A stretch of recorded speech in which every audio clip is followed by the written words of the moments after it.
Welcome back to Deadwood, Episode 4. We're kicking things off by hauling our coffee beans over to the roaster, and of course the roaster immediately wants diesel before it'll do anything. Now, meanwhile, the greenhouse is begging for liquid fertilizer, so I dropped a buy station to make life a whole lot easier. Time to get this coffee operation actually running. Next, I grab our trailer, load up all the furniture, and sell one full load for $38,000. Not bad at all. To keep things moving, I'm setting the furniture to auto sell every hour, so we've got a steady drip of income coming in.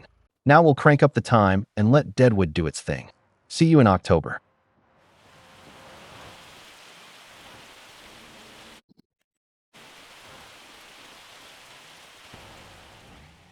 The greenhouse is absolutely chewing through liquid fertilizer, so I grab the tanker, fill it to the top, and haul it over to keep the greenhouse fed.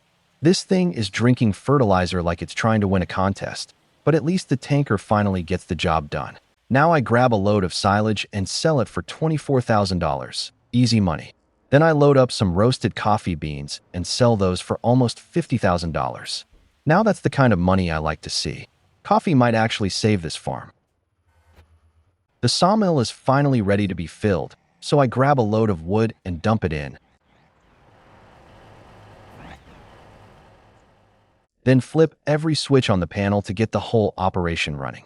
Once it's fed and humming, we head down this long path to the far end of the property and start cutting even more trees.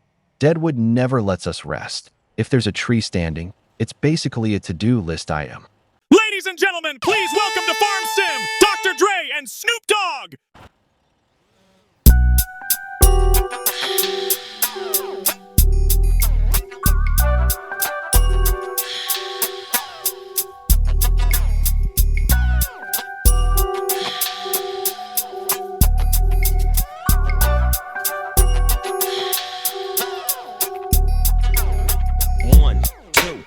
To the folks, Snoop Doggy Dogg and Dr. Dre is at the door, ready to make an entrance, so back on up. Cause you know we're about to rip shit up. Give me the microphone first so I can bust like a bubble. Compton and Long Beach together, now you know you in trouble. Ain't nothing but a G thing, baby. Two loped out niggas, so we're crazy. Death Row is the label that pays me. Unfadable, so please don't try to fade this. But back to the lecture at hand. Perfection is perfected, so I'ma let them understand. From a young G's perspective. And before me dig on a bitch, I have to find a contraceptive. You never know, she could be earning her man and learning her man.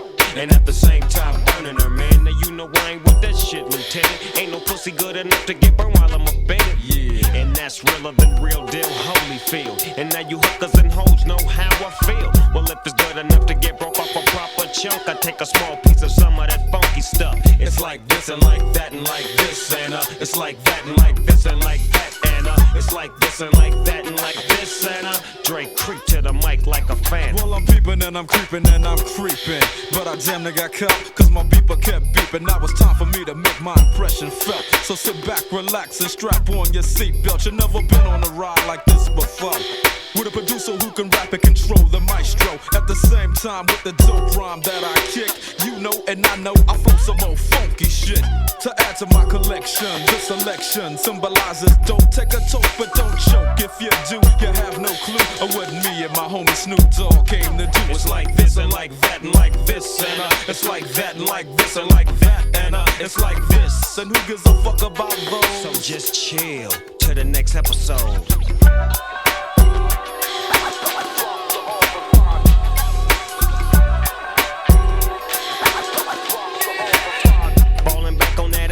What a hellified gangster link. Getting funky on the mic like an old batch of collard greens. It's the capital S-O-S, I'm fresh and double O-P. D-O-double-G-Y-D-O-double-G, you see. Showing much flex when it's time to wreck a mic. Pimping hoes and clocking a grip like my name was Dolomite.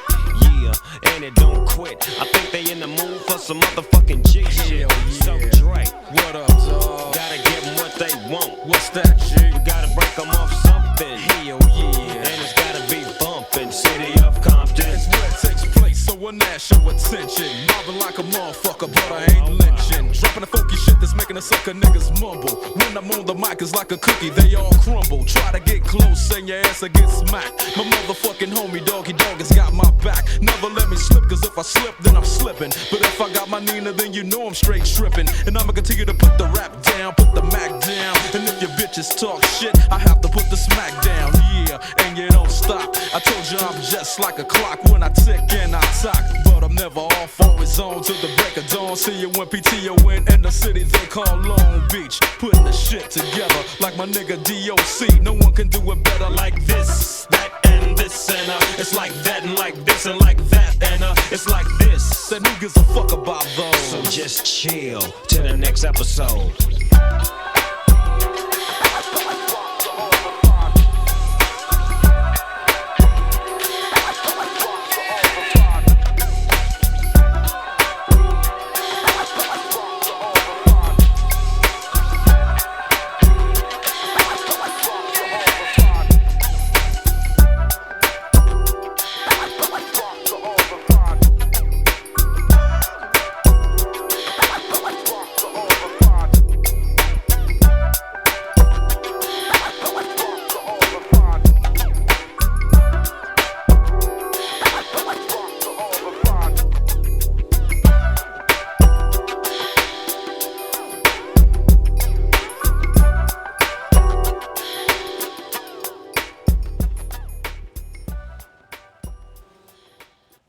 With all the trees cut down in this section, we grab the trailer and start picking up the wood chips. It's not glamorous, but every scoop adds up, and at this point, Deadwood has taught us that even the scraps matter. It's now March, and of course the greenhouse needs to be filled again. So I load up the tanker, top it off, and get that fertilizer delivered. After that, I grab more wood and dump it into the sawmill to keep production rolling. The snow finally melts, and that means one thing. Time to cash in on all the roasted coffee beans that built up over winter. We load up 29,000 gallons and sell the whole batch for $208,000. That's the kind of payday Deadwood desperately needed. With the sawmill running and everything else ticking along, I grab the trailer and haul several loads of plywood down to sell. It's not glamorous, but it's steady money, and at this point, every board counts in keeping Deadwood afloat. Now that we've got over $1 million in the bank, I'm hiring someone to auto-sell the plywood every hour so we don't have to babysit it anymore. With that handled, it's time to expand. We're building a storage building for all our pallets, a proper spot to stash building materials and keep this place organized. But here's the best part, we're not paying full price. We'll just use the materials we already produced. No point in buying anything when Deadwood has been spitting out lumber and plywood nonstop. Might as well let the farm build its own upgrades. You know what? Let's go bigger. We're building a new production line that makes roof plates, blocks, and cement bags.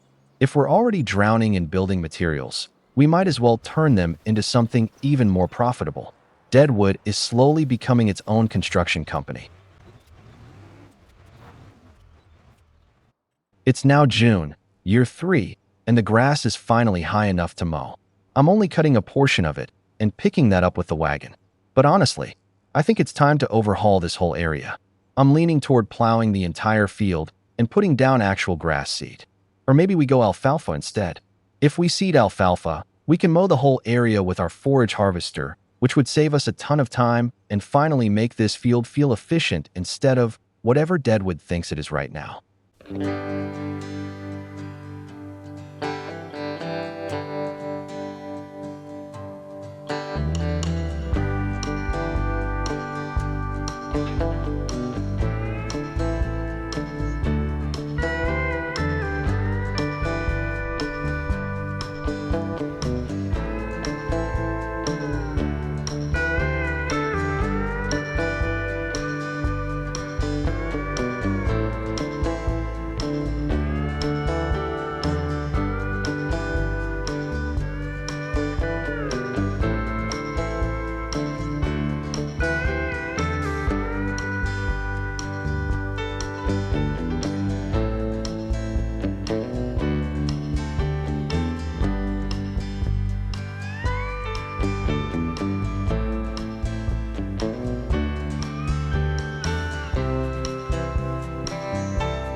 We kicked things off hauling coffee beans to the roaster, only to learn it needs diesel, while the greenhouse devoured liquid fertilizer so fast we had to set up a buy station and keep refilling the tanker.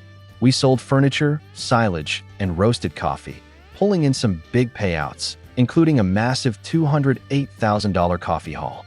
The sawmill got loaded, trees got cut, wood chips scooped, plywood sold, and once we hit over $1 million, we hired auto selling and built new storage. Then we expanded again with a production for roof plates, blocks, and cement bags. By June year 3, the grass was high, and we started planning a full field overhaul, maybe even switching to alfalfa for faster harvesting with the forage harvester. Thanks for watching. See you in the next one.